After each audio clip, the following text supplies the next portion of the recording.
Hey everyone, this is Ricky with Spoiler Force Podcast, courtesy of Popluck Podcast. You can find more episodes of Spoiler Force Podcast on Apple Podcast, SoundCloud, YouTube, or on Facebook at facebook.com/popluckpodcast. This is Keeneng Vang, and you're listening to Spoiler Force Podcast.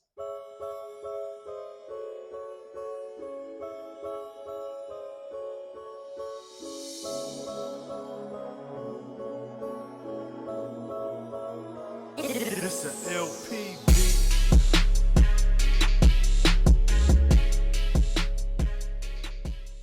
All right, so this is episode 31 of Spoiler Force Podcast. My name is Ricky, and thank you for tuning in. So I just got done watching The Office's Dread Level Midnight. If you're an Office fan, so check that out. That's on the Facebook page for Popluck Podcast. But that's not the point. I finally got my actual streaming and laptop stuff working now. So I am actually in contact with my guest tonight. He's known for his cover for Vu Peter's Banksy. He's worked with the likes of David Yang, produced for David Yang as well. I want to introduce my new guest today, Keeneng Vang. Thank you for joining me, man. Yeah, no problem. Thanks for having me. I find it really crazy that just this month overall, like that I was able to get so many guests because originally you were slated for episode 30, and then I had someone else come in the week prior. Good thing the date we scheduled was actually after that, so this is perfect. How have you been, Sounds. man? Yeah, I've been great. Actually, I just moved down to Texas, so I've been enjoying the weather down here. Where exactly in Texas are you? Like in Austin? I am in Austin. Yep. Okay, Yeah, perfect. I got just some moved. I got some cousins in Dallas. Yeah, Okay. I'm gonna be going there in June for DreamCon. That's in Waco, Texas. Oh, okay. Yeah, the Yep. likes of like RDC, Long Beach Griffey, they're gonna be at that convention. Have you ever been to any conventions at all? I have not. I think I've been to Comic Con like once a long time ago when it came to Madison. I'm from Madison, Wisconsin originally, so Oh, nice. um, Okay. Is that how yep. you met David Yang as well? Yeah, actually, Madison's a really small town, so I actually grew up with David's brother. So, I'm a little bit older than David them, but yeah, we all kind of grew up together. So, I watched him grow, basically. Nice. Yeah. So because you've known his brother, that is that how you've been in the music scene as well? No, actually, my family itself has been in music for a long time. I have a bunch of uncles, and they actually had a band, and that's how I actually got started, playing band with them. We would play at the Hmong New Year's, other parties and stuff like that. So, that's how I got started. So you've been pretty much playing your whole life then? Yeah, my whole life. I started probably believe probably 11 or 12. I was on stage already playing. So I've been doing it for a long time. I'm 27 now, so well over 10 years now of music. Yeah, you're the same age as I am. That's awesome. Oh yeah, nice. Yeah. Yeah. So was what was the first instrument you learned? It was a guitar, piano. Interestingly enough, actually my first instrument was the qing. I was a qing boy. So I used to play qing at funerals and stuff like that. If you guys don't know, it's a Hmong instrument. That was actually my first instrument. After that, I hopped on piano like everybody else, and then transitioned into bass, guitar. But while I was in band, I actually played bass most of the time. Was it like a jazz band, pretty much? No, it was actually more of it was a Hmong cover band, so we played a lot of Thai songs. Oh, Um, I thought you meant like a school band. I'm sorry. oh no, no, yeah, sorry, it was a family band. Yep.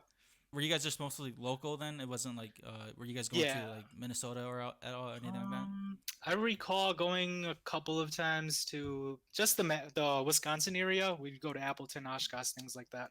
I don't. I believe we went to Minnesota once, but mostly just in the local area. Okay. And Yep. so what kind of inspired you to pursue music? Was it just playing with your family? Was there any other artists that inspired you too? Yeah, tons of inspiration. Let's see. I guess like I don't really have a specific genre of music that I listen to continuously. I would say if I had to pick, it would be actually hip hop, R&B. That's what I actually mainly listen to on a daily basis at this point. But I have love for like EDM music, Thai music, even Korean music, like K-pop stuff like that. It's really funny, but growing up, the one type of music or songs that I never listened to really was Hmong music. And I actually didn't really even listen to Hmong music until I made that first song for David. That's when I kind of started diving into Hmong music. That's pretty interesting, Yeah, the I would irony think. in that, right? Yeah, it really is. Yeah.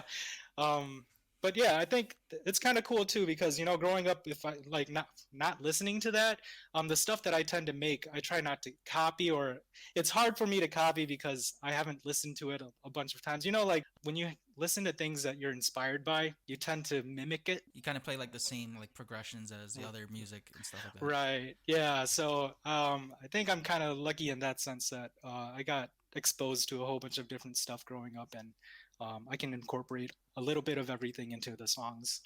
Yeah, that's actually like a big thing in the Hmong music today. Actually, with a lot of the younger artists, Clea Universe is one of the big examples. Like she's incorporating that mainstream hip hop, K-pop style to her Hmong music and lyrics too. That's kind of like the big thing that everyone's doing. So have you always been fluent in Hmong though? Like you know how to speak and write Hmong pretty well? It's really funny because both my parents speak English. So we never actually spoke Hmong in the house. Luckily though, I lived next to my grandma, and obviously she only speaks Hmong, so I got my little practice there. But it's really funny that when I sing and stuff, it seems like it's just right on point, or when I sing. But when I actually speak it, it's a little rough. So It's all choppy and shit. yeah, you know how it is. Yeah, Uh, definitely. Yeah, yeah. because I can't even go through like a Hmong sentence without like stuttering or trying to think of what I'm trying to say. Yeah, exactly. Yeah, it's really funny, but luckily my mom was able to teach me Hmong, so I can read and write Hmong. Oops, my bad. I can read and write Hmong. I guess sing it pretty well. Like if I speak it slowly or if I'm able to read it, I can enunciate it really well. But yeah, just everyday, day-to-day conversations takes me a little bit of thinking to get there. Yeah, but like it's a good thing that you can speak and read Hmong too, because like again, like the whole Hmonglish style of music has been the trend of this year, especially. Oh yeah. Shang Li is a big example of that too, like just rapping in like the Baja style, but then he can still rap in English, and they mix it up really well. Oh yeah. KT and the Sons of No Town guys, they're really good at that too. Oh yeah, for sure. Yeah. For your music, are you producing mostly now, or are you still doing like covers or trying to make your own original music? Yeah, I'll probably I'm slating for 2020, maybe I don't know about a full album, maybe like an EP or something, like six, four, five, 6 songs, something like that. Um the type of music though, that's always been a struggle for me. I don't know what I want to do. If I were to make an album or any type of song or any type of project, multiple songs, they would probably be very different each song, just because like one day I'm feeling like a ballad, one day I'm feeling like EDM or something, one day I could feel like doing hip hop. It's I'm all over the place. But I feel like all of that speaks who I am as a musician. It's very hard for me, and on top of that too, it's hard for me to just focus on one thing, because one day I enjoy producing, and then the next day I enjoy singing more. And some might say, why don't you just do both? I'm sort of a perfectionist, and it really grinds my gears when I have to sit there and do all the music, try to get that perfect, and then spend another 8 hours trying to sing to it. Yeah, that's just like part of the hustle, I guess, with being a It musician, is. and like Yep, especially with producing, like your ears are more like tuned in to what you want. for sure. I can only imagine like trying to sing to what you're making too, and then being a perfectionist is just like you're giving yourself more pressure to get something good, because as a person, you're always like your worst critic. It's a For cliche sure. saying, but that's what every artist or content creator goes through. I'm nitpicky on that too. Like when it comes to my podcast stuff, like when I'm editing all my audios and stuff, like if I hear like a little like nick or something from like when I'm talking, or like a sound in the background, I get so aggravated because I'm like, trying to grab it and like delete that and trying to make it as clear as possible. So I completely understand that. Oh man, yeah. If you guys actually sat in the studio with me and just watched me do it, it's crazy. Yeah, When other people see me, or for example, it's just like you kind of look like a maniac doing it. Like you're trying to like you're really focused, and oh then yeah. trying to like just make everything as perfect as can be. So have you started cover music, like cover songs first before you did like originals? No, actually, I released my first album when I was 15 years old.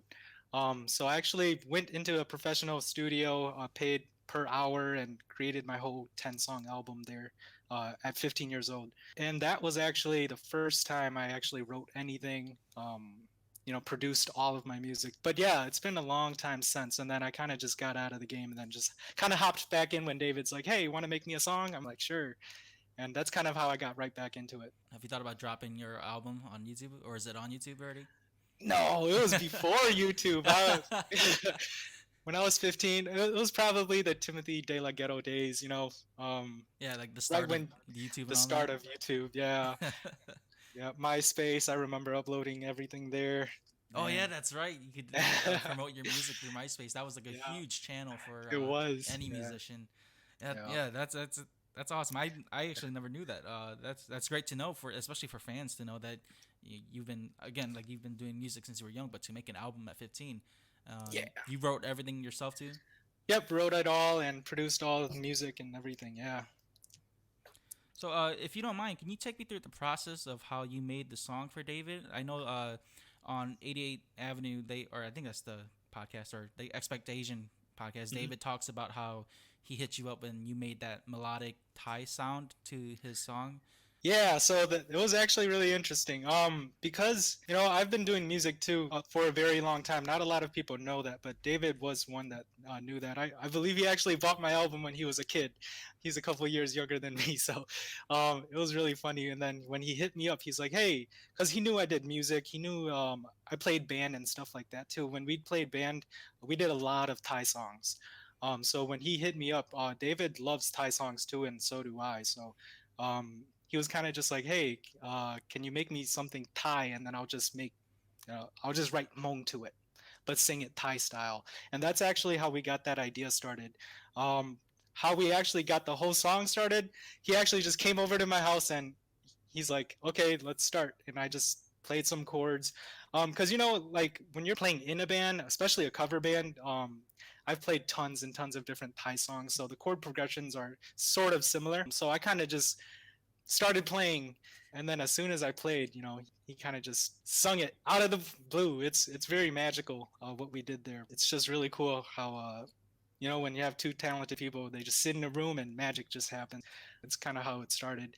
But that piece of it was just straight up him singing and me playing chords on a piano. After he left, I kind of figured out the rest of the chords and stuff, and then I actually sent it. Just me playing keyboard or me playing piano to a tempo, sent it over to him, and then when he came back, or he sent it back, fully written, the whole song sang and everything just to my piano chords. That's how the whole song started. So right after that, his part was done. And then after he sent me the vocals, I then added the drums, bass, guitar, everything else. So that's actually how that song started. Man, that's pretty awesome because I guess it's not. It seems like you and David have a lot of good chemistry together when it comes to making music. So For sure. yeah, like not only do you guys know each other personally, I guess that plays a huge part too when you Hmm. know like their style. So yeah, that's great to know that because that way, I guess if any other outside artist or any other Hmong artist want to contact you and have you make their music, they kind of know where to lean towards too. For Um, sure. Yep. have you tried to dabble with like anything else besides hip hop too? Have you tried doing like I guess like acoustic or even try to? I know you said you mentioned you did a little bit of EDM, but have you tried to do something out of your comfort zone at all? Um, I don't know. I guess I've tried like a little bit of everything. Maybe like OG Hmong type songs I've never done and I've never felt comfortable doing. I don't know. It's It's kind of like kind of that. funny. It's kind of like that Yeah. Salavan music. Yeah, yeah, exactly. It's really funny too because like I played it all the time. I could, we were playing those songs at parties and stuff, but that was just something I feel like I could never sing. Or not that I couldn't do it, but that's not my style. If I had to say I didn't have a style, that would be it. Yeah. I'm surprised a lot of art. Like, there's still some artists that are still singing in that style of music. But Yeah, especially like newer people too. Yeah, I'm yeah, surprised. yeah, that's Yeah, it's pretty unique to see that because you'd think that style would kind of not go out, but then like you think that a lot of the younger kids would kind of lean towards all the mainstream stuff. But to hear some Hmong artists even still play that kind of style of music is very, it's like they're still rooted in that. Yeah, for And sure. and I'm Yeah. not knocking on anyone that's still doing that kind of music, but it's really unique to see that. It is, yeah. It's surprising. Everybody has their own thing, I guess. Yeah. Now, when it comes to your, I guess, to your writing, now typically does your writing come first before you do your like songwriting, or does your instrumental come first? How does that process work for you? Yeah, so every song I say would is kind of different, but I would say like maybe like 70-80% of the time I like write out the instrumental first or maybe just even sing on somebody else's beat. To me that's very important. I know lyrics are very important as well, but to me melody is key. Melody is number one. The reason why we listen to K-pop, the reason we listen to other songs from other languages, even though we don't understand it, is melody. A catchy melody is so important to me. And even my writing process, when I actually write, I sometimes don't even write words. I'll just sing gibberish, you know. But I try to get a melody first. I'll record like just random lines, and then once I get that melody down, I'll then find the words to fit into that melody. That's most of the time. That's how I write, actually. Yeah, so you kind of use like the voice recorder on your phone, kind of just like hum the tune, right? Exactly. Yep. I'll do Okay. that. Yeah. Now, have you worked with any other artists besides David? Yeah, actually before David, I started with Kevin Yang. Do you know Kevin Yang? The rapper. Uh, He rapped Sadly, with like, I don't think I know. yeah, It's such a common name. yeah. There's a couple of Kevin Yangs out there singing and rapping and stuff. But yeah, he's actually a local Madison artist as well. And he also grew up with David as well. So he's one of David's friends. And we all kind of started in the basement together. Me and him actually before David. So he came over and he's actually now going to perform at Fresno, I believe, for Sudden Rush. He's opening for them, so he'll be at that show. But yeah, I actually produced his whole album for him, and he just released it this year. There's a Huh. song with Def Rhyme, Shong Li, and them all on Oh, that that's album. okay. I think I might have heard it then. Yeah, Okay. it might. Yep. Yeah, that sounds more familiar now. Not that I think of it, because a lot of the Hmong artists are collaborating with each other like crazy too. Um, Yeah, for sure. Yeah. and to kind of go off that too. Now, do you have any other Hmong artists or any other outside artists that Uh, you'd like to collaborate with? yeah, I guess like I don't know. I don't have any particular. I guess right now, just because I'm producing so much, I haven't really thought about who I'd want to sing with. I know me and Art and Alex was on one song. I actually went to perform out in Seattle and met Alex out there for the first time. I'd love to work with him again. I just think he has such a beautiful voice. Um, but yeah, I don't know. I don't really have anybody in mind particularly, just because I haven't been focused on singing so much, as much as producing. I am working on a couple of artists' albums right now. No names, unfortunately, not until they Ah, man. release it. Okay. Yeah, yeah, but I am working on some. You guys will hear about it when it comes out. Is there anything you can kind of say that's like exclusive with the new song that you and David are working on at all? Because I know David posted a Facebook post about that. Oh yeah, yeah. I don't know. See, the thing about me is usually if it's like somebody else's songs, I try not to leak it. Even though I have it, I try not to say too much about it because it is their work and you know their their stuff. Right. Uh, Okay. yeah. I'm just Sorry. trying. I'm just trying to pry that out. I guess like let's see if I can get something exclusive. Almost. Yeah. No, but you know what? It's amazing to work with David. David has so many songs. Even if he just for one week just said, "Hey, like, are you guys ready for this one?" You guys have no idea how many songs he has. Like just on his computer that are not released. Unreleased songs, I don't remember how many he had, but man, he showed me and there were a lot of songs. do you, Enough for multiple albums. Yeah. do you have anything like that too, like a vault of unreleased music or written I songs? don't. No, yeah. Yeah, it's really hard for me to do that. I guess just because I'm so focused on, I enjoy producing so much. I got to experience like playing on stage, performing, stuff like that. And my heart is in the studio. That's for sure, 100%. I enjoy it so much. Yeah, I guess that's the hard part, knowing whether or not you should produce or sing or do both. Either one is very time consuming, and that's my biggest problem. Is like I can never convince myself that hey, I'm gonna spend 8 hours making the instrumental and then another 8 hours singing it. Um, Obviously, it doesn't take that long. I'm exaggerating a little bit, but double the time.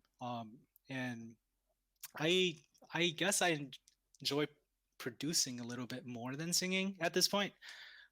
Just because I love creating new things. Yeah, Yeah. the job market for producing is actually pretty. I don't want to say wild, but it's growing. There's like Art Lee's been on that producing end too because he produced his own album. Hmm. I know some other artists, or yeah, I know some other artists that are producers as well. The last guy I had on my podcast, Dave Senpai, his producer is that's what he does too. Like Bishop, he all he does is produce and like pretty much just like lease or sell the music that they make. Beats. Yeah, Yep. is that something you're Yeah. planning to do too? For sure, yeah. If I can find enough time, right now I do have a list of artists that I have to get through first. Um, just creating songs for them. I guess a lot of people have been coming to me. I feel like because I tend to do songs that are less. I guess everything that I've kind of put out or helped people with are more like rock type songs. Um, and I just don't know if that's like what people know me for right now or not, but I feel like for the last couple of songs, that's pretty much what I've been doing. And I feel like, you can find a lot of beats online for like hip hop beats or stuff, R&B beats, but it's really hard to find like a solid rock instrumental or, something like that. Um, Yeah, like rock music in the Hmong community, it's not as big as it used to be. That was like more like late '90s, early 2000s, like when mhm. Destiny, Sounders, when they were still around. Sounders, yeah. And then now it's like again, it's more like towards the hip hop R&B style. So like I can Mhm. see the where other artists would reach out to you specifically for like rock styled music because there's so Yeah, many exactly. beat producers out there. Yep. But that's actually a good thing too, though. At least you have some sort of like, I guess you could say fan base or an audience that knows your work, and Yeah, yeah, yeah, for sure. that's something that any artist should reach out to, Hmm. because like I don't want to like again I'm not trying to knock on hip hop or anything, but people kind of forget that rock and roll was like the thing at the time, So Oh like yeah, that's a, for it's sure. it's an art form that's kind of like not really there anymore. But I think it's slowly coming back. They're kind of like mixing it up with the whole hip hop thing again too. Hmm. Yep, for sure. Yeah. Um, yeah. I don't know. I guess it's kind of cool just to be able to do like different genres and different styles. Um, for a while I was doing just straight hip hop stuff, and it's nice to transition back and forth. Um, Yeah, Keeps me exactly. fresh. Yeah. Yeah, keeps your mind thinking because like I guess if you're always staying in one genre, you're gonna kind of get bland at one point. Oh yeah, for sure. Yep. I guess for artists that do reach out to you, they just email you or they just Facebook message you. Yeah. So far, everybody's just been Facebook messaging me. I'm pretty open and I respond pretty quickly. So yeah, just hit me up. Okay. If you don't mind telling, what are the kind of I guess rates? I guess if there's any listeners that are artists out there that might want to reach out to you. Yeah, I guess like right now I've been producing. I guess it kind of varies, but or it did before. I've kind of solidified on like a price. Just instrumentals itself.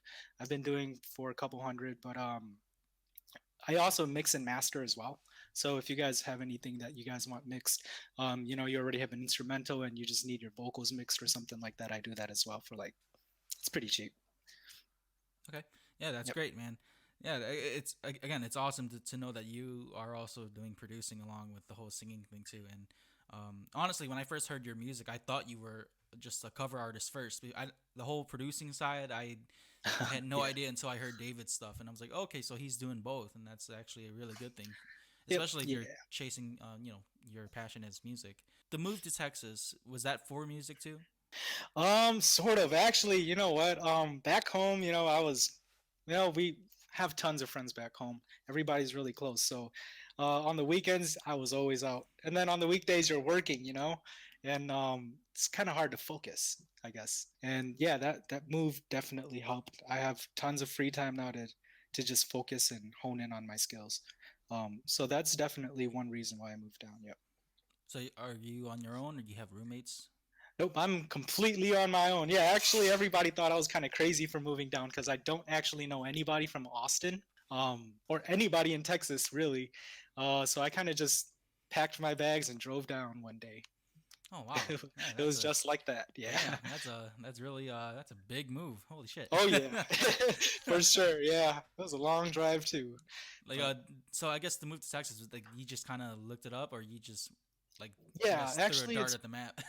yeah, it was kind of like that.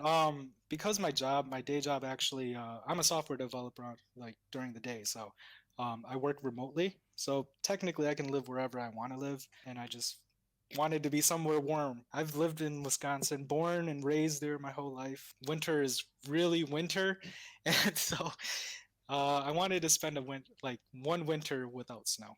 Move down far or down south as far as I could. Texas is a huge state, so It is, yeah. there's definitely tons of food joints down there. And Oh for me yeah. personally, I love the Mexican food down there and the barbecue. That's Me absolutely too. the best. Yeah, it's really funny because up north, I like, we ate a lot of Vietnamese pho food, Hmong food. Down here, I haven't eaten pho almost since I've moved. I think I've eaten pho once since I've moved down here. Every day it's like Mexican food. Have you tried Whataburger yet? I do, yeah, I have. There's Whataburgers everywhere here. Oh man, Yeah. that's why I love Texas because of Whataburger. I wish we had that up in the Midwest, man. We don't have that at all. Oh, I know. Yeah, we have nothing like that over there. Actually, in Austin too, there is an In and Out here too, I believe. I don't know if it's as good as the California ones but yeah, Whataburger for sure. The In and Out in California is really good, but I think for me personally, I would choose Whataburger over In and Out. Yeah. In and Out definitely has like that trend. It's very trendy because it's in California, but I think for taste and quality, I'd go to Whataburger. For like, that's one of the best like fast food places that I've been It to. is. I just love how it's open 24 hours and the full menu's open and the burgers are huge. Yes, exactly. Yeah, it's very good hangover food or not hangover, drunk food, I would say. Yeah. Living in Texas by yourself, like, is it just how was it pretty difficult at first? Just like going to a new area, trying to learn everything. Not really. I guess because before I moved down, my mindset, I was set. My mind wasn't there at home anymore. I was ready to go. I know it sounds really weird, but like, I just didn't want to like die in the same place I was born, sort of. So that was my mindset anyway. So I really wanted to move somewhere, and I finally had the chance to.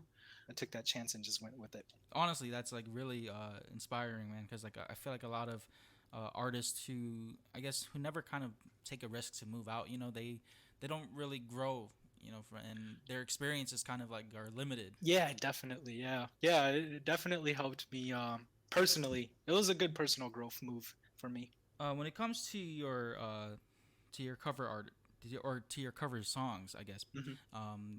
do you just choose songs that you like, or is it like an artist that you like mostly? Because I know that one of the songs you did was actually Post Malone's song, Yep.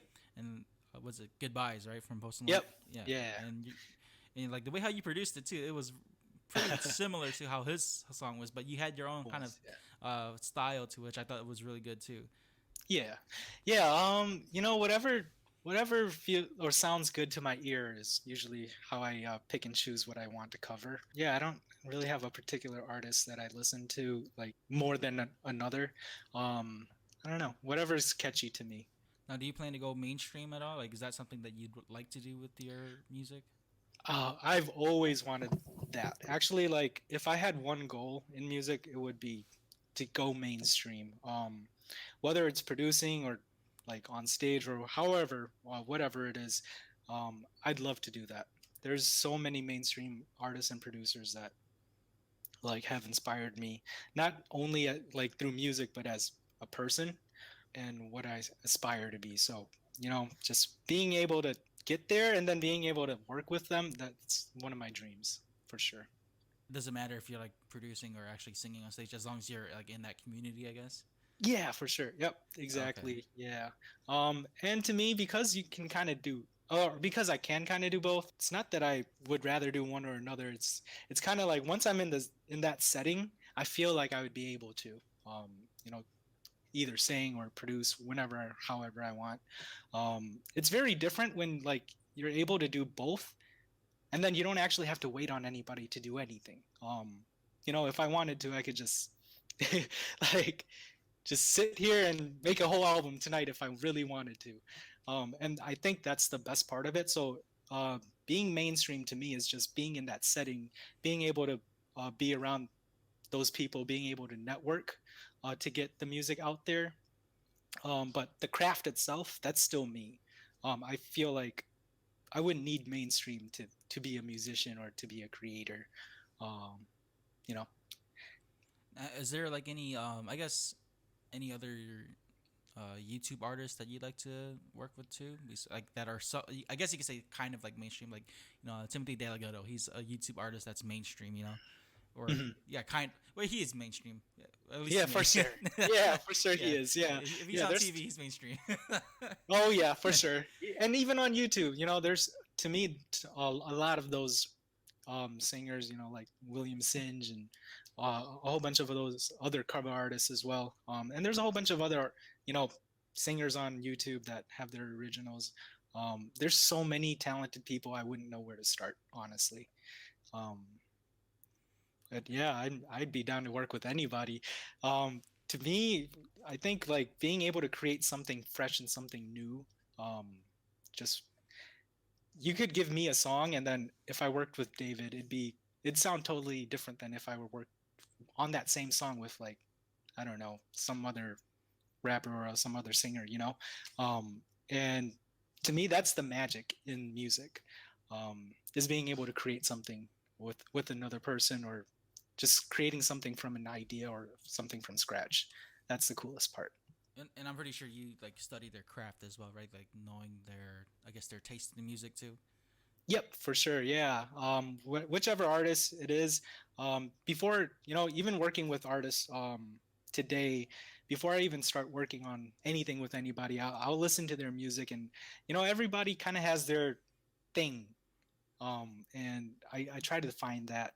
And then I try to, especially when I'm producing, I try to find something that is theirs. And then I try to build up on that, whatever it may be.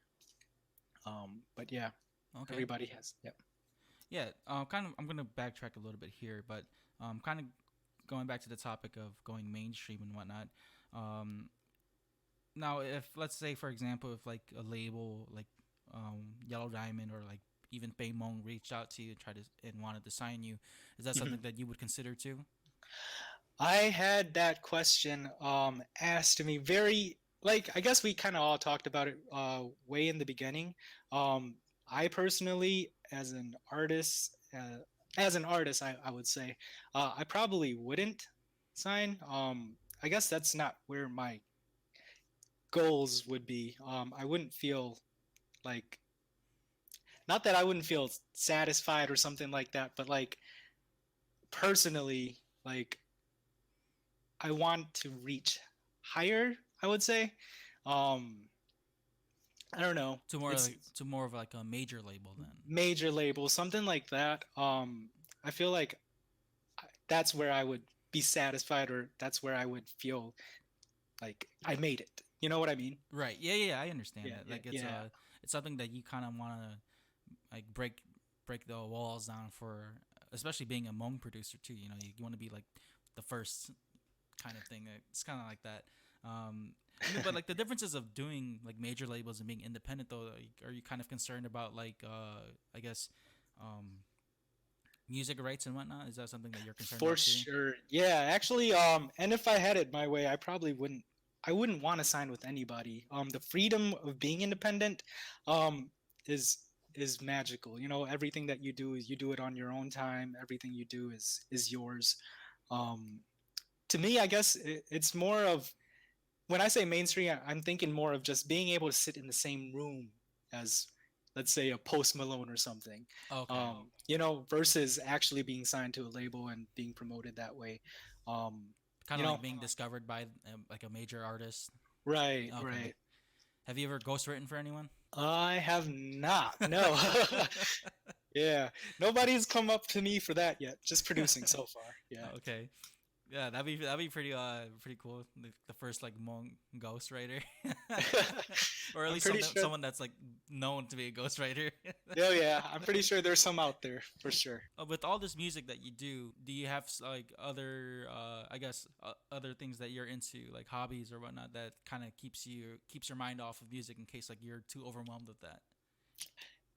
Yeah, I guess um for the longest time now, I don't recall doing much. I used to play like tons of video games. I don't even play games now. I feel like I've just been working and doing music nonstop.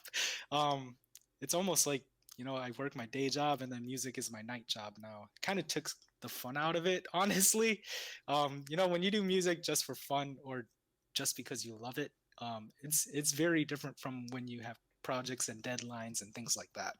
So yeah, I don't know if I have any. I haven't done much other than music for quite some time now. So You just made me think about life. Yeah. no, because like at the same time, like I know with this podcast, like it's very interviewed style, but at the same time, I want my listeners or any new listeners really to kind of like understand like the guests that I have. I Mhm. really want them to just express who they are and kind of that way you're not like trying to. I guess I don't want to be like too direct, but like I don't want my guests being like so what's the word, like putting on a front, like I want my Yeah, yeah. listeners to really grasp that fact that okay, like you guys are not like robots or No, whatnot, yeah. A regular just human being yeah, here. like Yeah. to be really relatable. And I understand the hustle too, like with your Yeah. music, and like you go to work and you come back and you're just doing something you love, but then like at the same time it doesn't seem like you're working either. And Exactly. Yeah. with this time, I guess with the holidays and like even the Hmong New Year's coming around, was there any that you wanted to go to at first before you made the move? Not really. I guess like 2 years ago, I actually went to the Fresno New Year for the first time. That's when I actually went with David when they had the YDR concert down there. And that's the first time I met Vu Peter and all the Yellow Diamond guys over there. Um, I haven't been to a big Hmong New Year since, now that I think about it. Um, yeah, I don't know. It's those kind of events just never really interested me, to be honest. Really? Okay. Yeah, yeah. I never like really went on my own. Um, Okay. Man, this is like you're making me think of you like very differently because I thought like the way how you're I guess presented on Facebook, I was assuming that like you were really into the Hmong community, yeah, yeah, and yeah. then like now just learning all this, like, whoa, okay, so he's complete opposite. I am, yeah. Actually, I kind of partly blame it on. Oh, I guess not blame it, but it's partly of due to who or how I grew up. Actually, when I was younger, my family actually moved. I wouldn't say it's the suburbs now, but we moved to like a mostly all white neighborhood. So I actually grew up completely alone. I guess in school at least. I was the only Asian kid up until I think middle school or high school. Um, yeah, I didn't have much Hmong friends at school or any actually. Not until high school. So I kind of grew up very differently, I guess, than a No, regular Hmong I kid. I Yeah. understand that a lot because that's how I kind of grew up too. Because Oh yeah, yeah, no, yeah. because like I remember one time where like I was in Minnesota like to complete like I guess pre-K kindergarten as a kid because like I Mhm. I dropped my well, I didn't drop up, my parents moved up there for like a few months. And because I was around a lot of like white kids growing up, hanging Yep. around those Hmong kids, man, I was so different. Oh man, you Yeah, don't even know. Yeah, I was so awkward, especially yeah, like in high school. It was very strange because everybody kind of knows each other. They've been going to school for a long time. And it was kind of one of those things where like at lunchtime everybody sits at the same table, right? All the Hmong kids do. I do have like at least in high school I had some cousins there. So I was able to hang out with them a bit. But I never really felt like that was my group or anything. It was really funny because I was that one Asian kid that would go hang out with all, like my friends that I grew up with, and they would be, black friends, Mexicans, whites, um, Everyone but the Asians. everyone but the Asians. Yeah, then that's kind of how I grew up. Yeah, it's kind of strange, and I guess that's probably why I didn't listen to much Hmong music growing up either. You know, like apart from the famous Destiny songs, or like Paradise songs, I didn't know any other songs, um, and I just it never really interested me. I really did grow up like I would say hip hop, like that was my whole childhood. Yeah. It's freaking awesome, man. Yeah. like I can actually relate to that growing up because man, like it's I growing up like around like a lot of like white people and other non-Asian people. Like when you come back and hang around like with the Hmong crowd and they start speaking Hmong to you, you kind of feel like oh shit, like I, you understand, but like you can't communicate with them at the same time. yeah, I still find myself responding in English, like, Yeah, yeah, exactly. exactly. That's a, Yep. that's how I feel too. Cause like I got a lot of buddies that up in Minnesota that can speak Hmong very fluently, and Hmm. whenever I go and visit them, like their parents would come up to me and like say a bunch of things in Hmong. I'm just like, yeah, I'm doing pretty well too. Like sound like Yeah. a business guy or something. Yeah, yeah. No, that's actually yeah, that's pretty much how it is. I do think being in Qing, like, so there was a Qing program in Madison, and we were one of the first in Wisconsin, I believe. And I attribute that to like my Hmongness now. Like if I didn't have Qing and I didn't have like the Qing group and all of that, I probably wouldn't know anybody, know like Hmong people, and I probably wouldn't be able to speak it because that really connected me back to my Hmong roots. On the topic of Hmong roots and all that too, what are your thoughts on like the whole I guess this whole wave of Hmong music and like all this new trend I guess with the Hmong and English mix up and even some of your thoughts on some of these new artists or not new Mhm. or some new artists but like I guess most of these trending artists for example like again like Kalia Universe, Sons of No Town and all of them. Yeah, I think it's so cool.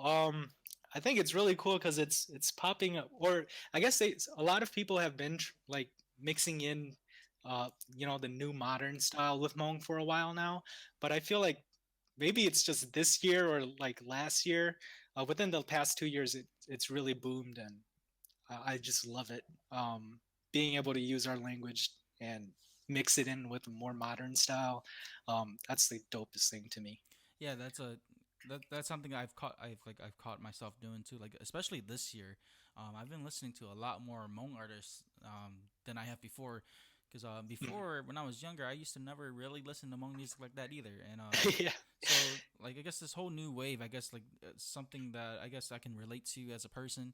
And it's great to see that people like my age, your age, like we're all like still rooted in being Hmong and whatnot, but we're also like making our culture more modern so that we can adapt as For sure. content creators or artists and what are your thoughts on that too? Do you think there should be something like some sort of major shift or change in our culture to kind of adapt to? Yeah, that's a hard question. I don't know. To be honest, like I've always been very like myself. I guess like I haven't really thought about the whole community as a whole very much. I guess just because it is kind of hard for me to relate sometimes, like Yeah, growing up the way that I did, like you try to try to walk in everybody else's shoes sometimes. Um, yeah, because like seeing from the outside in, and right. because you know seeing how you've grown up differently than I expected. I mean, seeing how the Hmong community has grown, being from the outside, like, what are your thoughts on that too? I mean, like, do you think there should be some sort of change, I guess, to kind of adapt? I mean, now that you're practically playing in both I'm fields in it. now. Yeah, Yeah. Yeah. I guess whatever direction it's going in now, towards the more modern style. I know everybody's becoming more open-minded in general. Um, music wise, culture wise as well. I feel like young people are growing very rapidly. A lot of the stuff that we've had to deal with in the past are not so much problems now. I feel like that's a very good thing. Um, like music as a whole, it's changing, but culturally too, I think Hmong people are changing and becoming more modernized, and I actually like that a lot.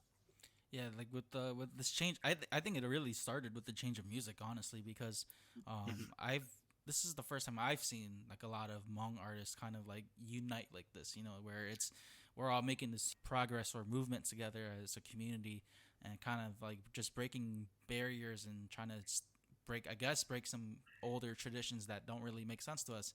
But I mean, that's a whole nother topic too, because some Oh people yeah. could disagree on that and say like, well, we need to keep our culture the same and whatnot, and Mhm. that's a whole different topic. But Oh yeah. yeah, You but don't want to open that can of worms, yeah. yeah, but I mean, like, I guess music has been something that's I mean, it's a universal language as well. But like for especially the Hmong community, man, like I've said it before, it's something that really opened doors for us as a people. Yeah, Um, for sure. we're able to work with like not just Hmong artists, but I mean, for one of my favorite examples is like Kid Swami working with Stupid Young.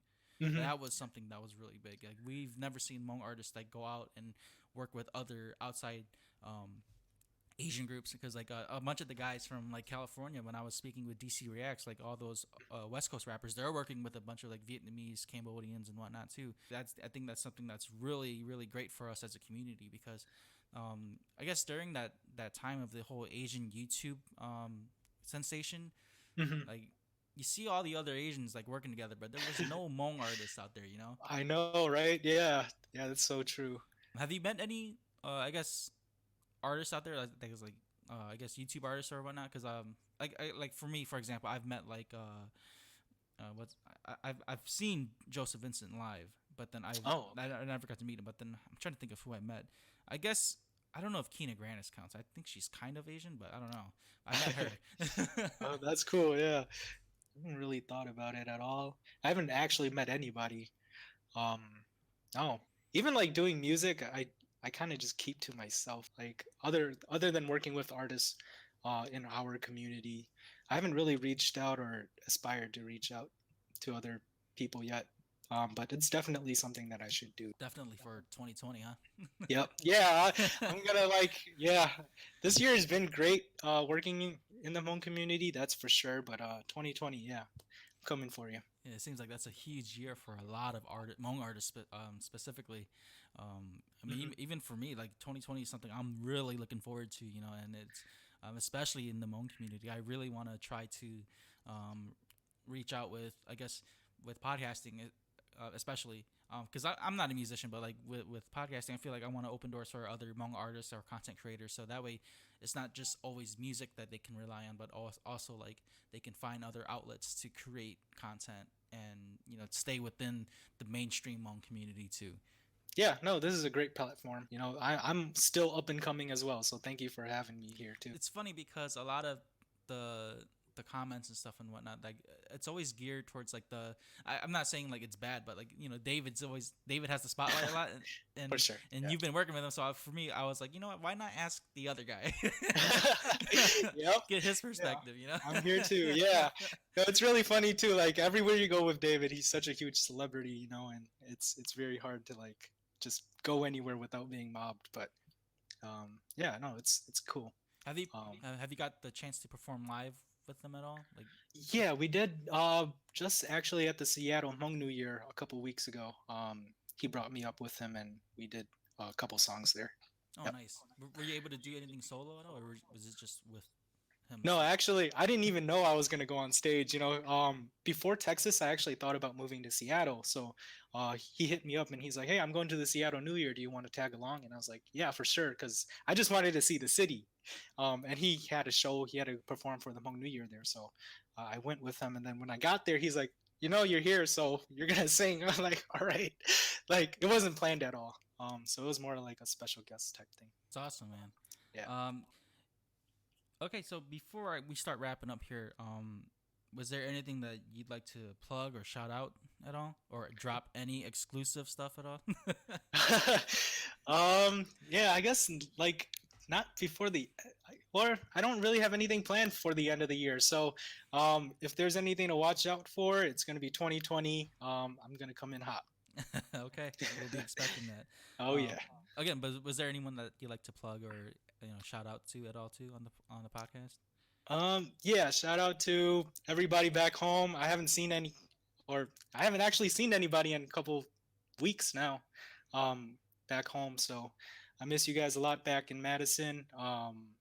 Shout out there's a basement squad. The squad that started together. We actually did music like in my basement before we actually uh, got anywhere. We used to just record stuff and hang out. Um, that crew is Mushu, Tommy, B, Kevin, Henry, and whoever else was there. But man, those are my brothers, man. I wouldn't be where I am today without them. All right, that's Much love. awesome. Yep. Yeah. So, man, thank you for doing this, man, Keeneng. This is something that's again, every new guest I have, it's always an eye opener like session for me because I'm always thinking like, okay, maybe they're like this. I'm always assuming it. And it's great to know that you guys, not just you, but every new guest I get, they're completely different from what I expect, and it's a great way to learn, and know that okay, man, these people again, these people they're not robotic, man. They're not you know it's not what you expect, and it's great to understand that we're all relatable in some sort of way. For sure. Yeah. Thank you, man. Thanks for having me. Thanks for letting me share. Yeah, and dude, if you ever want to come back on the podcast, let me know. I'll make time for you. And yeah, again, thanks for doing this, man. This means a lot, especially. And for those who are listening to the podcast, this will probably be out by Friday evening or Saturday, the latest. Again, man, thanks, Keeneng, for doing this. I can't thank you enough, man. Good luck to all your music and producing, and hopefully you have a great Christmas too, man. You too, man. Merry Christmas. Happy New Year's. Thank you. Okay. All right. Thank you guys for listening. This is Spoiler First Podcast. Make sure you follow Keeneng too. Oh, and did you want to add like you plug in like your Instagram and Oh, anything like that? good point. Yeah. You know what? I don't even know my names on my Instagram and Facebook and stuff, but just search up Keeneng. That's Keeneng. I'm the only one in the whole world, so Okay. that's nice. Yeah, and then I'll add the links too on the descriptions and whatnot too. But definitely anyone who's listening, follow Keeneng, man. He's one of the he's up and coming, man. Like he's a great musician. I'm following him definitely. And again, thank you so much for doing this, man. And hope you have a good weekend. You too. Appreciate it. All right, thanks, man. All right, everyone, have a good night. I want to thank LP and Mong for letting me use their instrumental for my podcast. And if you're around the Boyne City, Michigan area, make sure you check out Indochina Gardens. That's one of the best Chinese places to eat, and make sure you check it out. They have great service, great food, and it's a great environment. Make sure you check them out. So I want to let you guys know that starting 2020, I will have 2 new guests on Spoiler Force podcast. And one of the 2 of these special guests was on American Idol. And if you know who I'm talking about, then it's definitely not Simon Cowell. But the guest I have in January, he's known for his audition. He's now a motivational speaker.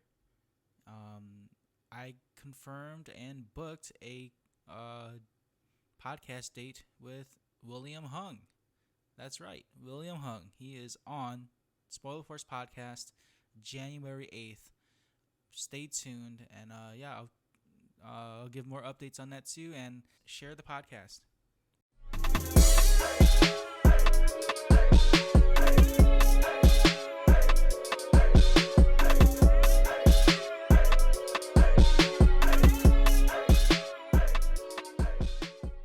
If you enjoyed this episode, follow my Instagram at RickyVang92, RICKYVANG 92, and follow Popluck Podcast on Facebook.com/PopluckPodcast.